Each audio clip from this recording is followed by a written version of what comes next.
क्या है श्राद्ध पक्ष, आखिर क्या है इसका महत्व? श्राद्ध पक्ष करने से पितरों को भोजन खिलाना क्यों है अनिवार्य? श्राद्ध में कौआ को आखिर भोजन क्यों खिलाया जाता है? इन सभी सवालों के जवाब आज हम देंगे आपको भारतवाणी नेशनल के माध्यम से। देखिए हमारा खास प्रोग्राम बरेली से संवाददाता रामू कठेरिया के साथ।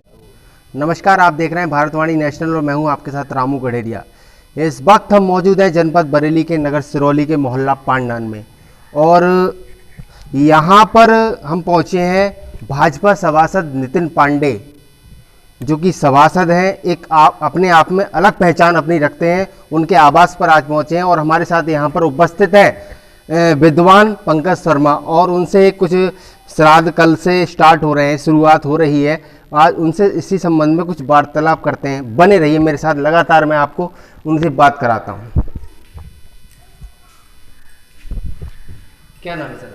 पंकज शर्मा, रामपुरा बुजुर्ग के रहने वाले हैं और 12 वर्ष से हम लगातार इस सिरौली में अध्यापक पद पर कार्य कर रहे हैं।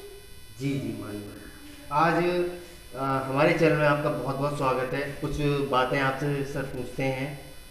बातें सर, श्राद्ध पक्ष कब मनाया जाता है? श्राद्ध पक्ष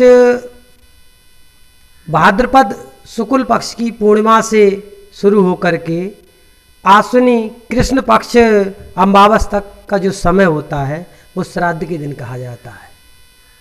उसे श्राद्ध के रूप में मनाते हैं। जी, श्राद्ध पक्ष क्या होता है माननीय? श्राद्ध पक्ष जो है उसको 2 नामों से जाना जाता है जी। एक तो श्राद्ध और दूसरा जो है करणागत कहा जाता है। करणागत जो है वो कर्ण के आने से, जो कर्ण थे पौराणिक महाभारत के युग में, तो कर्ण जब स्वर्ग लोग गए थे तो कर्ण को खाने के लिए हीरे मोती सोना चांदी मिले थे, लेकिन कर्ण उससे बहुत ज़्यादा दुखी हुए। फिर वो इंद्र भगवान के पास पहुँचे और उन्होंने इंद्र भगवान से कहा कि हमें इससे हमारा काम थोड़ी चलेगा, हमें भोजन चाहिए। तो उन्होंने कहा कि आपने अपने पितरों के लिए कुछ दान ही नहीं किया था, आपने सिर्फ हीरे मोती ही दान किए, भोजन कराई नहीं किसी को। तो उन्होंने कहा ठीक है। फिर वो यमराज से, जो इंद्र भगवान से अनुमति लेकर के वो फिर पृथ्वी लोक पर आए और उन्होंने 15 दिन के लिए यहाँ आए थे और उन्होंने बहुत दान पुण्य किया, भोजन खिलाया और उसी दिन से 15 दिन की जगह उन्हें 16 दिन लग गए, इसलिए कनागत 16 दिन के भी होते हैं। फिर दूसरा मतलब जो है जिसे श्राद्ध कहते हैं, श्राद्ध शब्द है श्रद्धा से मिला है। जिसकी अपने पितरों के प्रति श्रद्धा होती है उसे हम श्राद्ध कहते हैं। तो श्राद्ध में पितृलोक जो होता है उसके द्वार खुले होते हैं। पितृलोक के द्वार खुले होते हैं। जो हमारे पितृ होते हैं, पितर होते हैं, वो अपने संतान, श्राद्ध शब्द है श्रद्धा से मिला है। जिसकी अपने पितरों के प्रति श्रद्धा होती है उसे हम श्राद्ध कहते हैं। तो श्राद्ध में पितृलोक जो होता है उसके द्वार खुले होते हैं। पितृलोक के द्वार खुले होते हैं। जो हमारे पितृ होते हैं, पितर होते हैं, वो अपने संतान और अपने बच्चों से उम्मीद रखते हैं कि वो हमारे लिए भोजन खिलाएंगे और हमारा तर्पण करेंगे।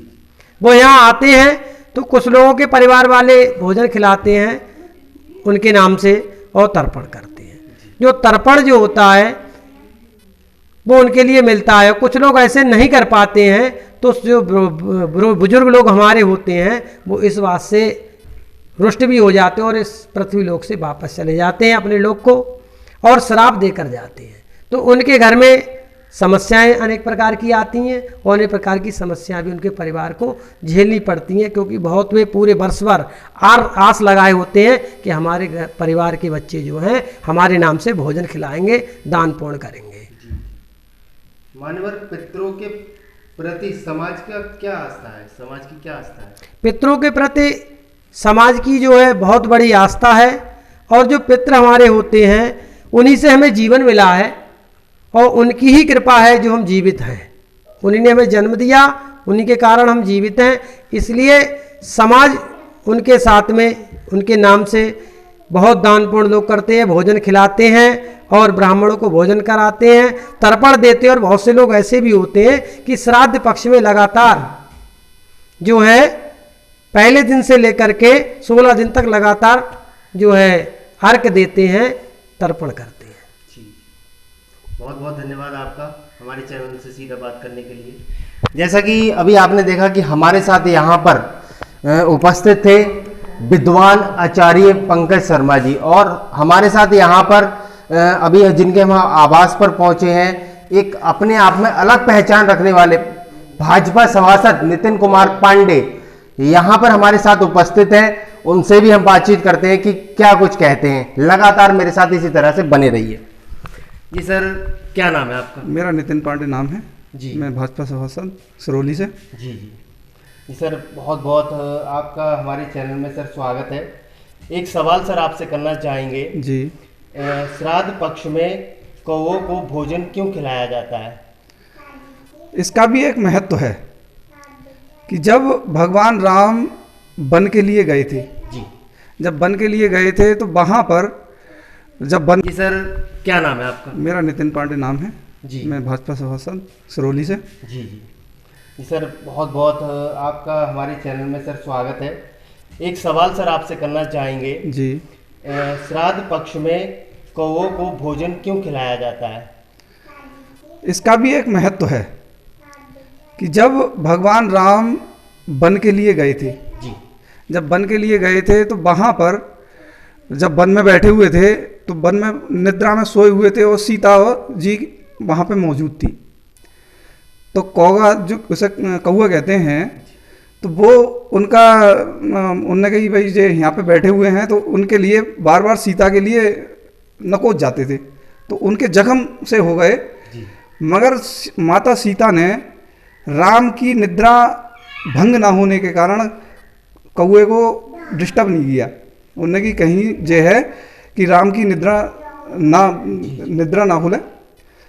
तो भगवान राम के जब उन्हें सीता के लिए जब ज़्यादा दिक्कत हुई तो उनका जो खून था उनके शरीर पर जब गिरा, बूंद गिरी, तो उन्होंने देखा, उन्होंने कि ये जो हमारे अंदर, हमारे पास में ये खून कहाँ से आया। देखा उन्होंने, तो जब सीता माता को देखा उन्होंने, तो उनके शरीर पर बड़ा जख्म थे। जब जख्म थे तो उन्होंने देखा, उन्होंने कि ये तुम्हारे जख्म कैसे। तो कौए को देखा, वहाँ पे कौआ जो है परीक्षा ले रहा था माता सीता की। तो माता सीता ही परीक्षा ले रहा था, तो उसने कही अच्छा। तो उन्होंने जब बोले इसका जो दंड है इसके लिए मिलेगा, माता सीता को जब उन्होंने ज़्यादा परेशान किया कौआ ने, तो भगवान राम ने एक ऐसा बाण छोड़ा, तो वो सभी देवी देवताओं के पास में पहुँचे कौआ महाराज, मगर किसी ने पनाह ना दी उन्हें। बोले इसका जो उपाय जो है, भगवान राम के पास ही जाओ, इससे उनसे क्षमा याचना करो, वो ही आपके लिए क्षमा कर सकते हैं, अन्यथा आपके लिए कोई क्षमा नहीं कर सकता। तो साहब वो भगवान राम के पास आए और भगवान राम से उन्होंने क्षमा याचना की, और क्षमा याचना करने के बाद में बोले मैं तो साहब एक जो है माता सीता की परीक्षा ले रहा था, और परीक्षा में जो है मुझे आप जो दंड देना चाहें वो दे सकते हैं।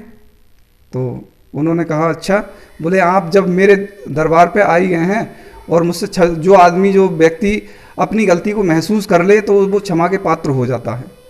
तो भगवान राम ने उसे क्षमा कर दिया, और क्षमा करने के बाद बोले इसका दंड तो तुम्हें भोगना तो पड़ेगा। तो उन्होंने बोले कि जो है जो उन कौआ की जो कहते हैं कि 2 आंखें होती हैं,